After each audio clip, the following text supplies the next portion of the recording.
Hello there, and welcome to another recap of one of the chapters of our Dungeon & Dragon campaign, The Adventures of the Sword Coast.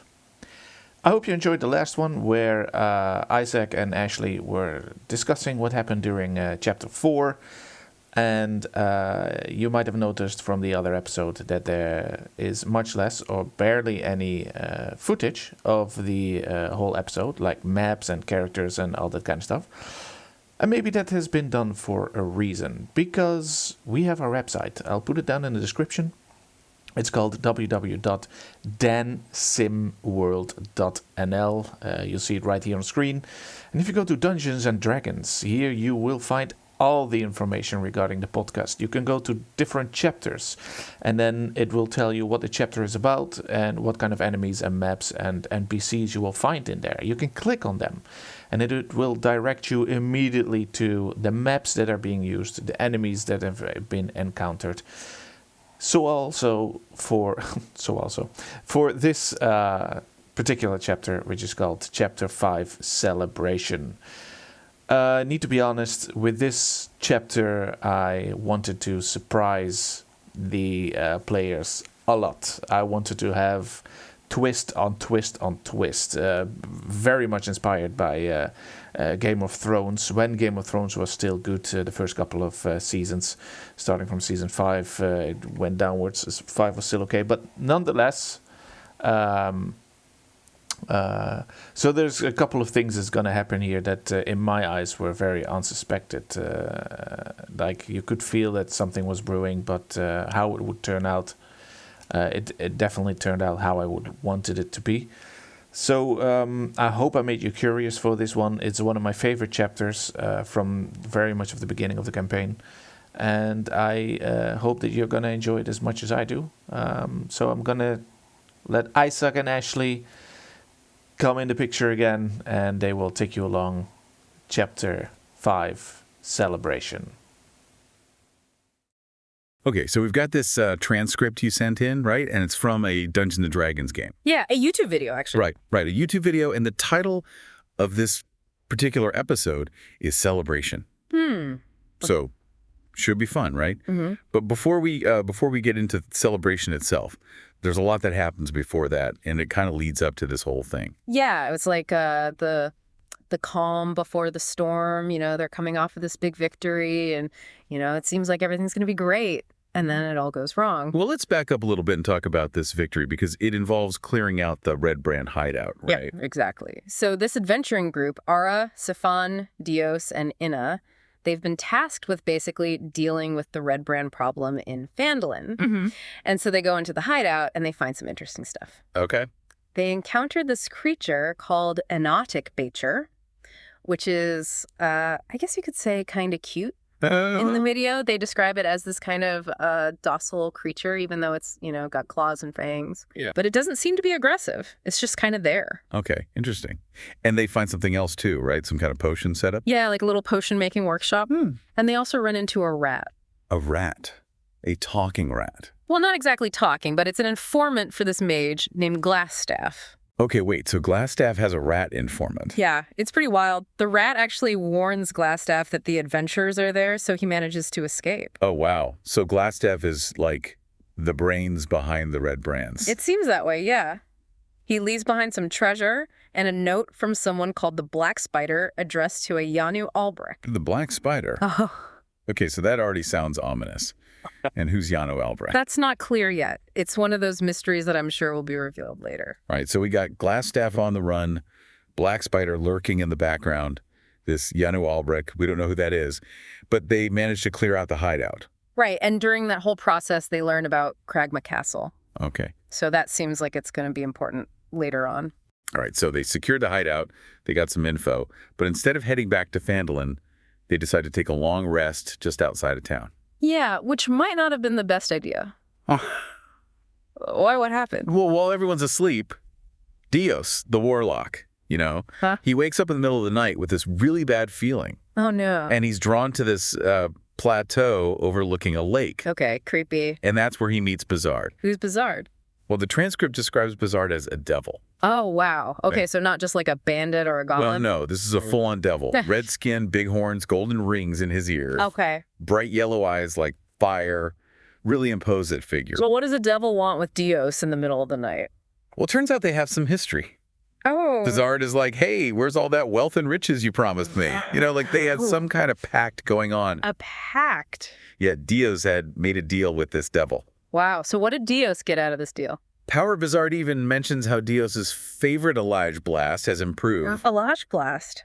What's that? It's Eldritch Blast. It's this warlock spell that's pretty powerful. So Dios made a pact with the devil for more magical power. Seems that way.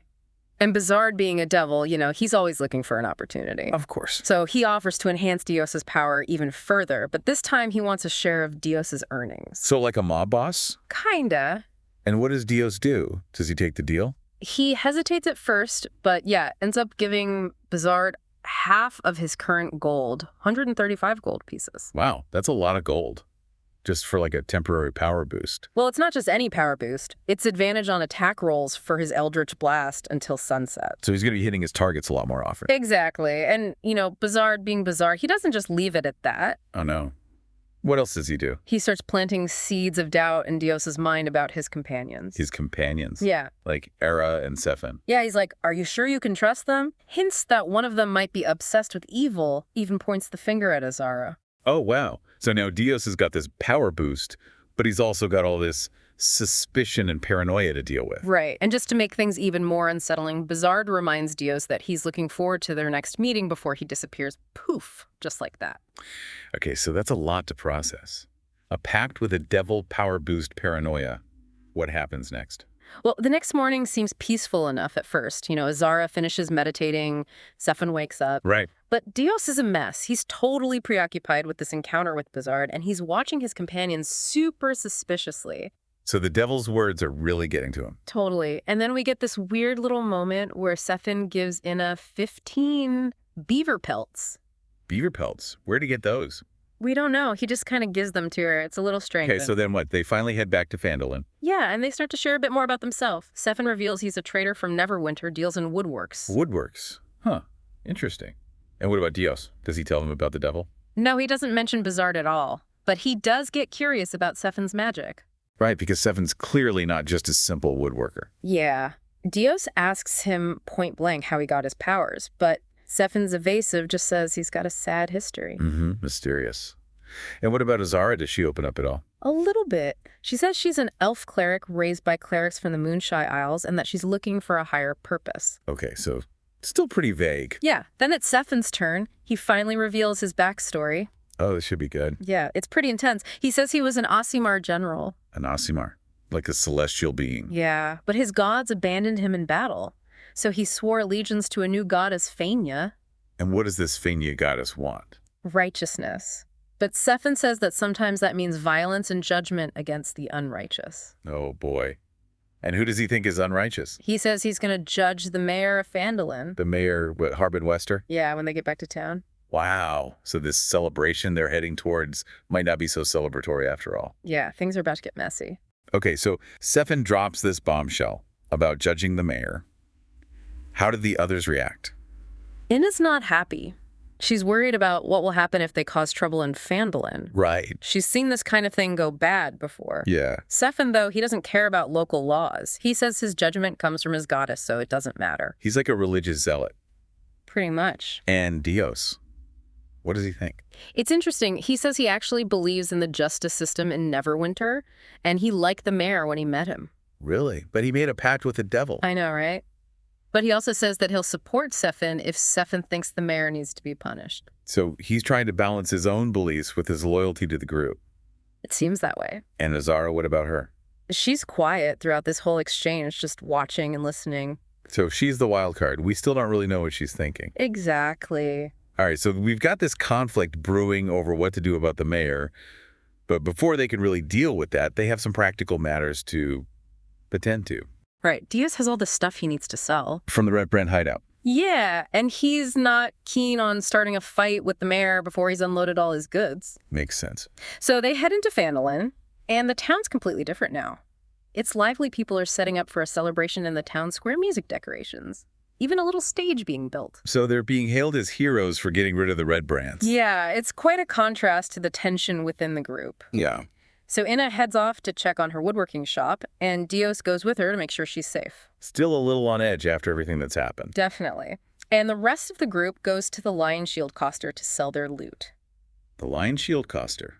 That's the shop run by Lion Greywind, right? That's right. And things get a little awkward when they meet her, especially with Sefin there. He seems to make her nervous. Huh, wonder why. They manage to sell the looted weapons, though. 4 long swords, 4 short swords for 65 gold. They even trade some of the less valuable weapons for a great axe, which Sefon takes. Okay, so they're making some decent coin. Yeah, and then Lane sees the beaver pelts that Sefin gave to Inna earlier. Mm-hmm. She doesn't recognize them as stolen. Interesting. So Sefin got those from somewhere else. Then what happens? Well, Lane mentions that she'd like to get her stuff back from the Red Brand hideout. Oh, so she had stuff in there too. Yeah, and she kind of hints that she might have some work for Sefin after he's dealt with the town master. Deals with the town master. Yeah. Interesting. So she's not afraid to get involved in a little intrigue. Seems that way. And what about Azara and Dios? Do they sell anything? Azara sells some crossbows and a longsword for 80 gold, and then she buys Lion's longbow for 30 gold. Okay. Dios manages to sell his gems for 350 gold, and he gives Lion a golden earring as a freebie. Wow, so he's doing pretty well for himself. Yeah, he's definitely the richest one in the group now. All right, so business is done at the Lion Shield Coster. What happens next? Well, Sefin announces he's got business with the town master, and he takes off. Here we go. Dios and Azara follow him. They arrive at the townmaster's hall, and there's a notice posted announcing the celebration, thanking them for getting rid of the red brands. Ironic, considering what's about to happen. Yeah, inside they find the townmaster, Harbin Wester, talking to Helia Thornton from the Phandalin Miners Exchange. Okay, so she's like a big deal in town. Yeah, she controls the mining operation, which is a big part of Phandalin's economy. Got it. Harbin is super nervous when he sees them practically falling over himself to thank them for saving the town. He's relieved the red brands are gone. Definitely. But Helia's a lot more measured.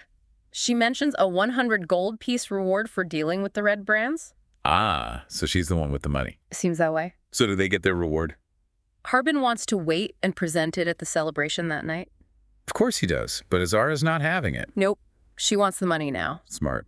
Haley is a little annoyed, but she offers to give them 50 gold now and 50 later. Okay, so that seems fair. Yeah, but Sefin's not interested in fairness. He basically accuses Harbin of failing the town and says he's going to let his goddess judge him. Oh boy, here we go.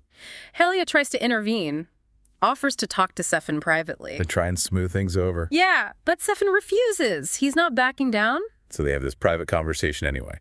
They do, and it's pretty interesting. They actually agree that Harbin's useless. Wow. So Helia's not a big fan of the mayor either. Not at all. And she's worried about what will happen if he runs away. Because then there's no one to lead the town. Exactly. And she thinks she'd be a much better leader. Ambitious. Definitely. Okay, so they both want Harbin gone. But what about Glassstaff? What do they say about him? Halia asks about him, and they tell her he got away. And she's okay with that. She is, as long as all the red brands are dead and the hideout is cleared. Pragmatic. Very fun. Sefin tells her about his plan to do this ritual to judge Harbin, and Halia agrees that the town needs new leadership. Wow, so they're basically on the same page even if they have different reasons. So what happens when they go back out to the main room? Things are super tense now. Halia is distancing herself from Harbin, and Sefon goes right up to him and demands that he face judgment. He's not messing around. Nope. He even pushes Harbin towards a chair like he's about to put him on trial. Intense. Azara steps in, though. What does she do? She says that any judgment should happen publicly with the townspeople involved. Okay, so she's trying to prevent Sefin from doing something rash. Exactly. And it works. Harbin completely cracks under the pressure. He confesses that Glassstaff threatened the town and says he'll step down as mayor that night at the celebration. So he's giving up without a fight. Pretty much. He even suggests that the people should choose Halia as the new leader. Oh, wow. So she's basically getting what she wanted all along. Yeah, it's working out pretty well for her. Lion Greywind even speaks up and says she thinks Halia would be a great leader. So everyone's happy, right? Well, everyone except Sefin. He's still brooding in the corner, not saying anything. I bet he's not satisfied with just a resignation. Yeah, probably not. He makes Harbin pack up all his belongings right then and there. Just to make sure he doesn't change his mind. Exactly. Okay, so crisis averted for now. But do they actually trust Harbin's story about Glassstaff threatening the town? Dios tries to find some evidence in Harbin's office, but he comes up empty. And what about Azara?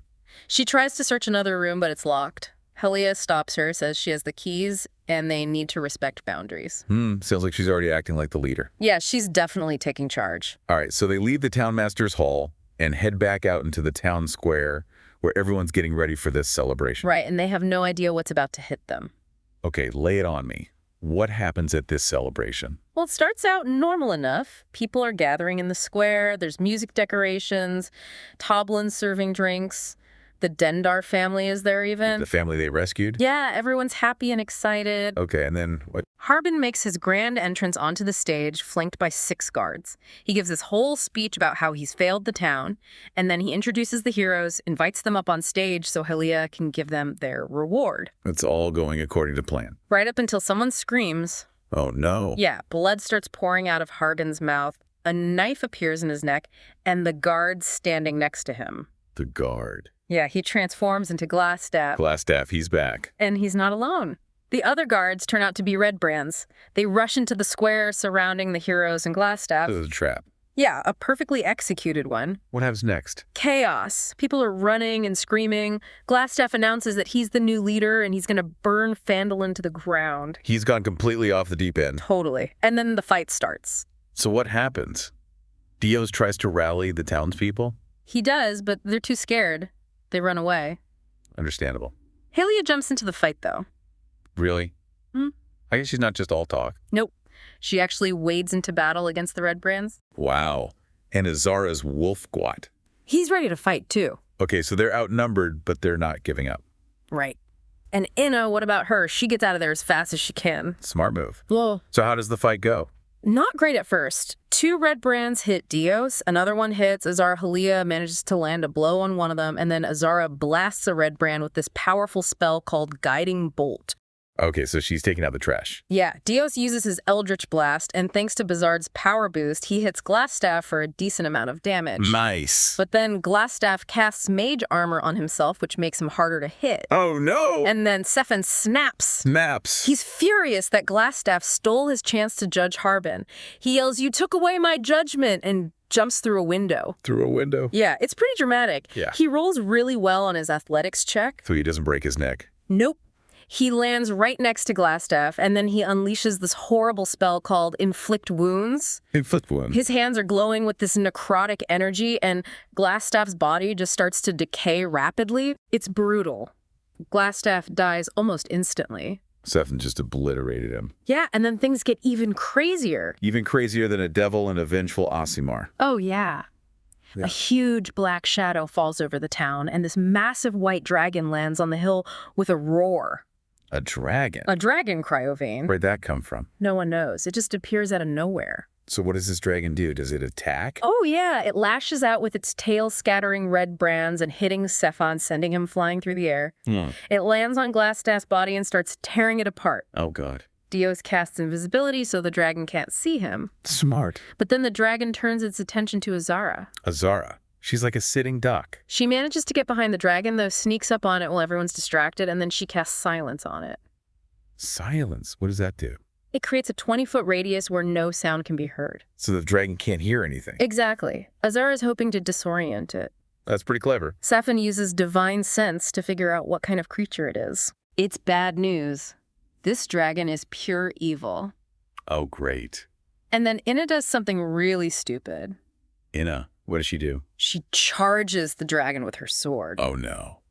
That's suicide. Pretty much. The dragon just swats her away like she's nothing. So she's dead.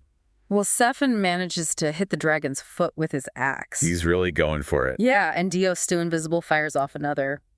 Scorching Ray hits the dragon again before ducking behind a house. But what about Inna? The dragon turns back to her and unleashes 3 attacks, bite, claws, everything. Right. It rolls a natural 20 on one of the attacks. Oh, no. Yeah, Inna doesn't stand a chance. The dragon swallows her whole. Oh, my God. And then Azara gets another attack. In hits the dragon with Guiding Bolt while it's still silenced. She's relentless. But it just enrages the dragon. It spreads its wings and flies away south towards the mountains. So it's gone. Just like that. Yeah, leaving behind a scene of carnage. Dead Red Brands, a half-eaten Glassstaff. Inna's gone. The town master's dead. The celebration's ruined. What a mess. It's a complete disaster. So what do they do? Well, they loot the bodies, of course. Of course, find anything good. Kios finds a staff of defense on Glassstaff. The staff of defense. What's that? It's a magic item that can cast mage armor or shield, gives you a bonus to your armor class, basically. It's got 10 charges, and it can also be used as an arcane focus for casting spells. Okay, so that's pretty useful. And any gold? 140 gold pieces. Nice.